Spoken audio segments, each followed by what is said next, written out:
नमस्कार, जन उत्तराखंड में आप सभी का स्वागत है। मैं हूं प्रभात। बुलेटिन में सबसे पहले नजर हेडलाइंस पर। उत्तराखंड हाईकोर्ट के मुख्य न्यायाधीश बने गुहानाथन नरेंद्र। राज्यपाल ने दिलाई शपथ। सीएम धामी सहित न्यायाधीश और न्यायिक अधिकारी वरिष्ठ वकील भी रहे मौजूद।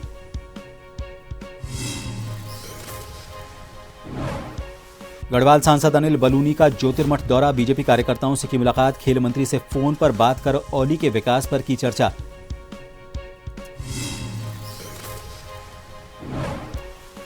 रुड़की के मंगलौर में जैन मंदिर में चोरी। 40 से 50 लाख के नुकसान का अनुमान। स्थानीय लोगों में नाराजगी। पुलिस मामले की तहकीकात में जुटी। लोहाघाट उप जिला चिकित्सालय की व्यवस्थाएं हो चुकी हैं बद से बदतर। गर्भवती महिलाओं को अस्पताल में नहीं मिला उपचार। 12 किलोमीटर दूर चंपावत में कराया इलाज। और बद्रीनाथ में बर्फबारी के बाद मौसम हुआ सुहाना। चटक धूप खिलने के बाद धाम का नजारा दिखा खूबसूरत। आधा फीट से ज्यादा बर्फ की बिछी हुई है चादर।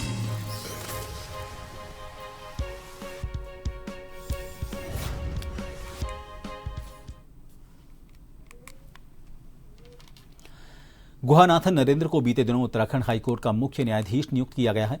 आज देहरादून के राजभवन में आयोजित शपथ ग्रहण समारोह में राज्यपाल गुरमीत सिंह ने उन्हें पद और गोपनीयता की शपथ दिलाई। शपथ ग्रहण समारोह में मुख्यमंत्री पुष्कर सिंह धामी भी मौजूद रहे।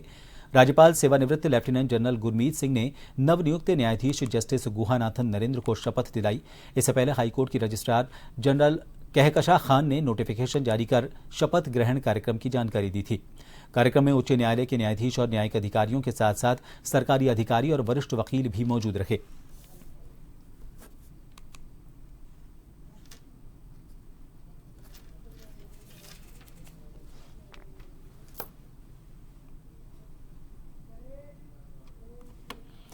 हल्द्वानी पहुंचे मुख्यमंत्री पुष्कर सिंह धामी ने सुशीला तिवारी अस्पताल पहुंचकर भीमताल में एक दिन पहले हुए बस हादसे में घायलों का हालचाल जाना।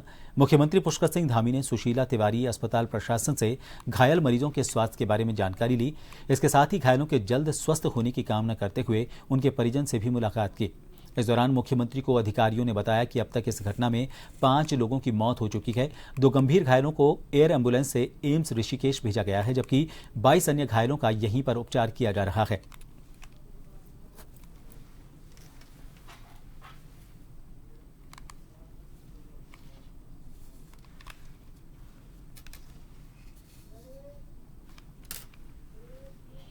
उत्तराखंड में नगर निगम, नगर पालिका और नगर पंचायत चुनाव के लिए प्रत्याशियों के नाम पर भारतीय जनता पार्टी का मंथन जारी है। प्रदेश मुख्यालय में पिछले 2 दिन में प्रदेश के गढ़वाल और कुमाऊं मंडल के जनप्रतिनिधियों के साथ पार्टी के वरिष्ठ पदाधिकारियों ने मैराथन बैठकें की, जिसमें प्रत्याशियों के नाम पर चर्चा की गई और जिन नामों पर पार्टी के लोगों की सहमति बनी उनमें से 3 प्रत्याशियों का एक पैनल तैयार किया जाएगा। इसका फैसला राज्य चुनाव संचालन समिति की बड़ी बैठक में लिया जाएगा। राज्य चुनाव संचालन समिति की बैठक में हर महापौर सीट पर 3 लोगों का पैनल तैयार करने के बाद उसे केंद्रीय चुनाव संचालन समिति को भेजा जाएगा। इसके बाद प्रत्याशी के नाम पर अंतिम मोहर लगेगी। उत्तराखंड भाजपा के प्रदेश अध्यक्ष महेंद्र भट्ट का कहना है कि पार्टी में दावेदारों की संख्या ज्यादा है। शुक्रवार शाम तक प्रत्याशियों के नाम का ऐलान कर दिया जाएगा।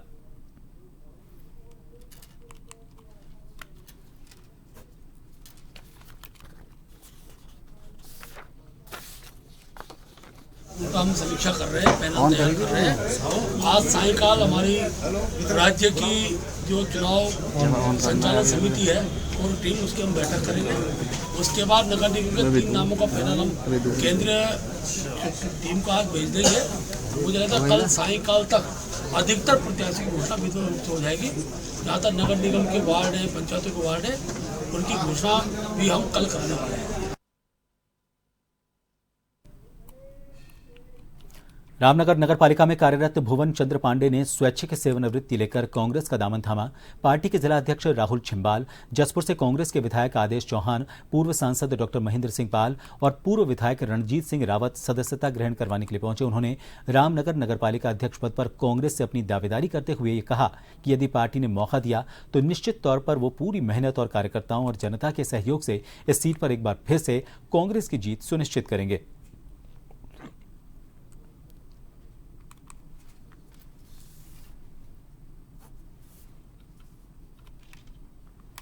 निवृत्ति लेकर के मैंने आज कांग्रेस की सदस्यता ली है। मैं कांग्रेस की विचारधारा का, कांग्रेस की रीतियों का, नीतियों का पुरजोर पूरा प्रयास करूंगा। मैं आजीवन उनका पालन करूं, क्योंकि मेरा परिवार लगातार 3 पीढ़ियों से कांग्रेस ही रहा है।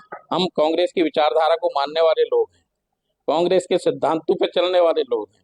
तो अपने परिवार वालों से प्रभावित होके, अपने परिवारजनों से प्रभावित होके मैंने रणजीत रावत जी के सानिध्य में, उनके मार्गदर्शन में कांग्रेस का आज दामन थामा है। भुवन पांडे जी जो नगरपालिका में सेवारत थे, अपने सेवा काल पूर्ण होने के कुछ महीने पहले स्वैच्छिक सेवानिवृत्ति लेकर के कांग्रेस में अपनी सेवाएं देना चाहते हैं। आज उनके ज्वाइनिंग का कार्यक्रम रखा गया है। उसी क्रम में हमारे माननीय विधायक जसपुर यहाँ पर हैं, हमारे पूर्व सांसद और रामनगर के पूर्व प्रत्याशी रहे हमारे एमएलए के महेंद्र पाल जी यहाँ पर हैं। तो उनकी ज्वाइनिंग जो है पार्टी में विधिवत आज की जा रही है। उत्तराखंड में निकाय चुनाव के शंखनाद के साथ की अपनी दावेदारी को लेकर संभावित प्रत्याशी पार्टी के बड़े नेताओं से लगातार संपर्क कर रहे हैं। हालांकि अभी सत्तारूढ़ भाजपा और मुख्य विपक्षी दल कांग्रेस ने अपने प्रत्याशी घोषित नहीं किए हैं। आपको बता दें कि भाजपा मजबूत चेहरों को मैदान में उतारना चाहती है। इसको लेकर भाजपा प्रदेश कार्यालय में लगातार बैठकों के दौर जारी हैं। पिछले दिनों कुमाऊं मंडल और कल हुई गढ़वाल मंडल की बैठक के बाद आज पार्टी के वरिष्ठ पदाधिकारी, पूर्व मुख्यमंत्री, पूर्व सांसद के साथ प्रत्याशी को लेकर रायशुमारी होगी। बीजेपी के विधायक खजान दास का कहना है कि प्रत्याशी को लेकर मंथन का दौर जारी है। 3 नाम के पैनल को पार्टी आलाकमान को भेजा जाएगा। आज की बैठक के बाद प्रत्याशी पर निर्णय होने की संभावना है।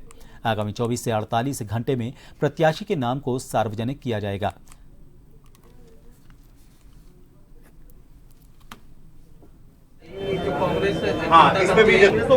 देखिए, नाम तो हम नहीं बता पाएंगे। जो हमारे पर्यवेक्षक जनपदवार जो नाम लाए हैं, हमारे संगठन की दृष्टि से 19 जिले हैं और 19 जिले में 3-3 की टोली भेज करके नाम लाए हैं। इस पे विचार हो रहा है। माननीय संगठन महामंत्री जी और माननीय प्रदेश अध्यक्ष जी इस पे विचार मंथन कर रहा है। उसके बाद जो नाम छन करके आएंगे, 3 नामों का पैनल है, 3 नामों में से एक नाम फाइनल होना है, तो उसी के तहत फिर आप लोगों को बता दिया जाएगा। कब तक लगभग पहले लिस्ट आ जाएगी नगर पालिका, नगर पंचायत? देखिए, आज काफ़ी कुछ अभी रह गया है। हो सकता है कि रात तक आज फाइनल होने के चांस है। यदि संभव नहीं हो पाएगा तो कल हो पाएगा।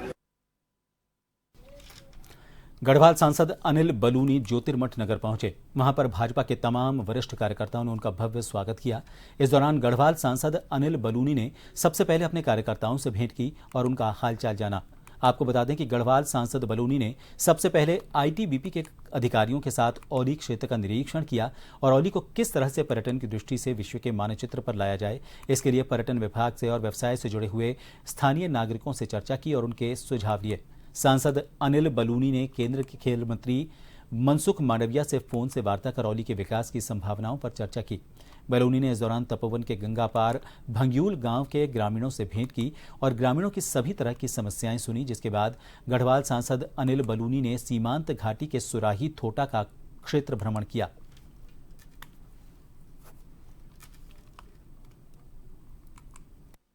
मैं जोशीमठ में अलग अलग कार्यक्रमों में रहा और आईटीबीपी के साथ एक कार्यक्रम में पिछले कल से रहा और उनके साथ ही मैं जो सीमांत क्षेत्र के कई गांव थे उन गांव में भी गया, उन गांव की समस्याओं को भी सुना है और उन गांव की जो दिक्कतें हैं उससे अवगत हुआ और प्रशासन को भी इस बारे में बताया।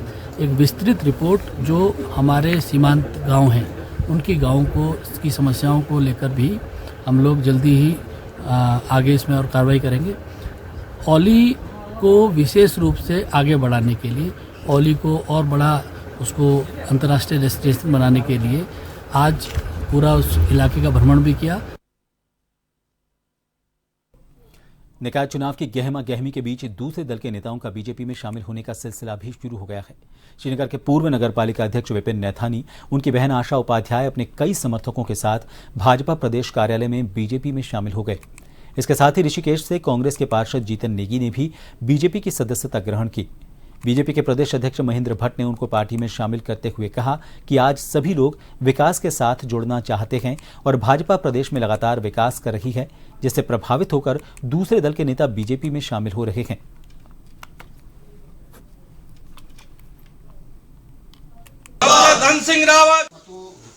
आज मुझे बताते खुशी है कि श्रीनगर के अंदर, क्योंकि पूर्व में नगर पालिका के चेयरमैन रहे श्रीमान विपिन मैठानी जी और उनकी बहन श्रीमती आशा उपाध्याय जी, जो पिछली बार चुनाव लड़ी थी, बहुत कम मतों से चुनाव, क्योंकि उसी दौरान उनके पति का देहांत हुआ तो प्रचार पूर्ण होने पर वो जीत नहीं पाई थी। इस बार उन्होंने भारतीय जनता पार्टी को अपना समर्थन देने का निर्णय किया। आज पार्टी की तरफ से उन्होंने सदस्यता ग्रहण किया। मैं उनका अपने दल के अंदर स्वागत करता हूँ। और ऋषिकेश से कांग्रेस के पार्षद श्री जगत नेगी, इन्होंने भी आज भाजपा की सदस्यता ली है और कांग्रेस के ऋषिकेश वार्ड के जो पार्षद प्रत्याशी पुष्कर बंगवाल, इन्होंने सदस्यता ली है। मैं दोनों का अपने परिवार के अंदर स्वागत कर रहा हूँ। ये माहौल पूरे प्रदेश के अंदर भारतीय जनता पार्टी की जीत की और एक प्रकार से प्रेरणा का काम करेगा। और आप देखते जाइए धीरे धीरे कितनी बड़ी संख्या में लोगों का, जैसे लोकसभा चुनाव से पूर्व में बड़ी संख्या में लोग हमारे साथ जुड़े अन्य दलों के, और जिस प्रकार का माहौल पूरे प्रदेश के अंदर है, हर व्यक्ति विकास को ही अपना क्षेत्र के विकास को आधार बनाना चाहता है। सब लोगों से हमने आग्रह भी किया, बड़ी संख्या में दूसरे दलों के लोग भी इस बीच पार्टी के अंदर आने का काम करेंगे। देर रात चोरों ने रुड़की के मंगलौर के जैन मंदिर में लाखों रुपए की चोरी कर ली। सुबह जब पुजारी ने मंदिर खोला तो अंदर के ताले टूटे हुए थे। चोरी की सूचना से क्षेत्र में हड़कंप मच गया। जानकारी के बाद पुलिस कर्मियों को सूचना दी गई। पुलिस ने मौके पर पहुंचकर छानबीन शुरू की। बताया जा रहा है कि चोरी से 40 से 50 लाख रुपए का नुकसान हुआ है। पुलिस सीसीटीवी कैमरों के फुटेज के आधार पर चोरों का पता लगाने की कोशिश कर रही है।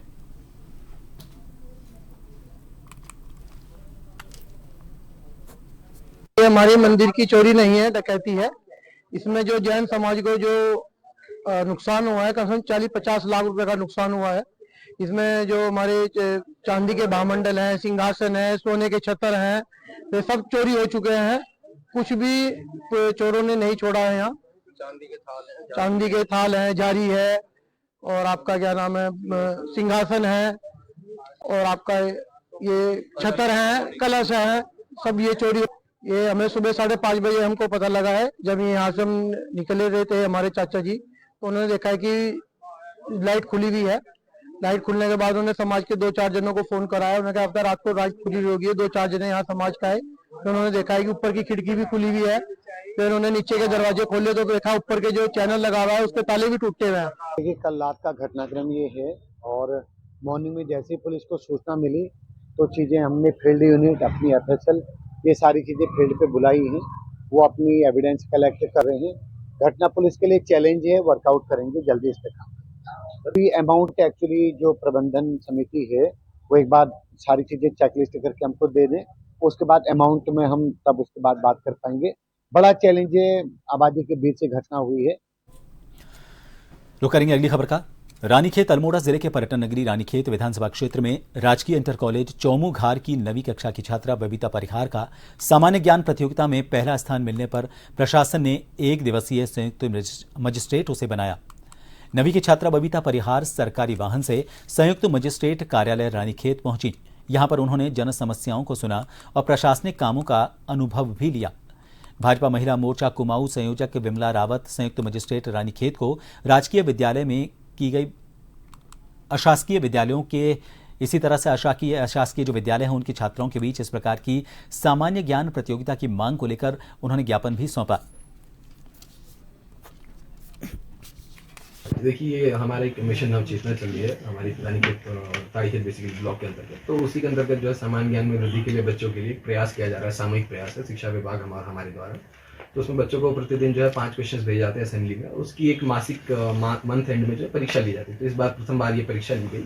तो उसमें 2 कैटेगरीज में जो जूनियर और सीनियर वर्ग में होते हैं, तो उनको एक दिन के लिए एक्सपोजर ट्रिप पे भी भेजा जाता है। तो इस बार का पहली ट्रिप जो हमारी एरीज नैनीताल एवं नैनीताल जू, बोटिंग इत्यादि गई थी, जो संडे को ऑर्गेनाइज होता है। इसी क्रम में जो ब्लॉक स्तर पे प्रथम स्थान प्राप्त किया है, उनको हमने एक सांकेतिक तौर पे बच्चों में मोटिवेशन के लिए एक दिन का एसडीएम बनाने का एक डिसीजन लिया था। तो उसमें आज की हमारी जो पहली बार की टॉपर हैं बबीता परिहार। लोहाघाट उपजिला चिकित्सालय की व्यवस्था बद से बदतर होती जा रही है। लोहाघाट के कोली ढेक निवासी शाहरुख अपनी गर्भवती पत्नी को लेकर सुबह 9 बजे लोहाघाट उपजिला चिकित्सालय पहुंचे। शाहरुख ने आरोप लगाया कि उनके द्वारा अस्पताल स्टाफ ने अपनी पत्नी को परेशान होने की बात कहते हुए देखने की बात कही, लेकिन किसी भी चिकित्सक के द्वारा उनकी दर्द से कराहती हुई गर्भवती पत्नी को 11 बजे तक नहीं देखा गया, उल्टा उनके साथ अभद्रता तक की गई। इसके बाद वो मजबूर होकर अपनी पत्नी को लेकर 12 किलोमीटर दूर चंपावत जिला चिकित्सालय लेकर पहुंचे। शाहरुख ने कहा कि लोहाघाट उपजिला चिकित्सालय की व्यवस्था पूरी तरह से पटरी से उतर चुकी है। मरीजों को समय पर उपचार तक नहीं मिल पा रहा। वहीं लोहाघाट उपजिला चिकित्सालय के चिकित्सा अधीक्षक डॉक्टर सोनाली मंडल ने आरोपों को नकारते हुए कहा कि आज अस्पताल की एलएमओ का स्वास्थ्य खराब चल रहा था, जिसके कारण वो उपलब्ध नहीं हो पाई। उनके द्वारा मरीज को दूसरे चिकित्सक को दिखाने की बात कही गई। मरीज के साथ कोई अभद्रता नहीं की गई।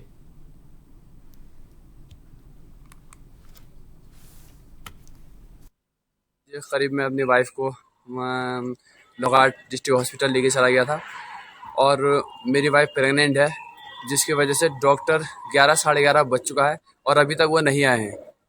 वो कह रहे हैं कि अभी आ रहे हैं, अभी आ रहे हैं। मैंने उनसे पूछा कि क्यों नहीं आ रहे हैं, तो उनका यही कारण है कि आ रहे हैं। मैंने अगर कुछ कह दिया तो वो कह रहे हैं ऊंची आवाज़ से बात क्यों कर रहा है यार, तो मुझसे उल्टा लड़ने लग रहे हैं वो लोग।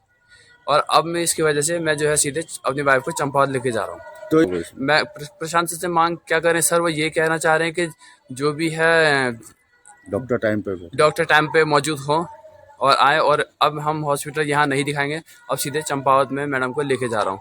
मेरी वाइफ की तबीयत ज़्यादा ही ख़राब है, अब मैं चंपावत जा रहा हूँ सीधे। आए थे, लेकिन मुझे जितना पता चला था कि जो हमारी एलएमओ है उनकी अचानक तबीयत खराब होने के कारण वो ओपीडी में नहीं बैठ पाई थी। मेरे फ़ोन आया था उनका, तो नीचे जो भी ईएमओ थे वो देख रहे थे। मैंने उनको, मेरे पास जब आए मैंने इनको यही कहा कि अगर पेशेंट बहुत इमरजेंसी है तो जल्दी लाके मुझे दिखा दीजिए, नहीं तो नीचे डॉक्टर मानसी, डॉक्टर बीना और डॉक्टर रितु राठी तीनों बैठे हैं ईएमओ, तो वो देख लेंगे।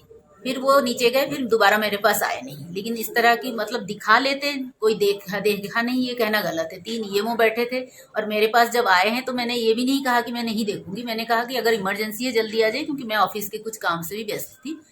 फैमिली प्लानिंग पेशेंट भी आए थे, उनको भी अटेंड कर रही थी, तो इसलिए आना चाहिए दिखाने के लिए। बिना दिखाए ऐसे आरोप लगाना सही नहीं।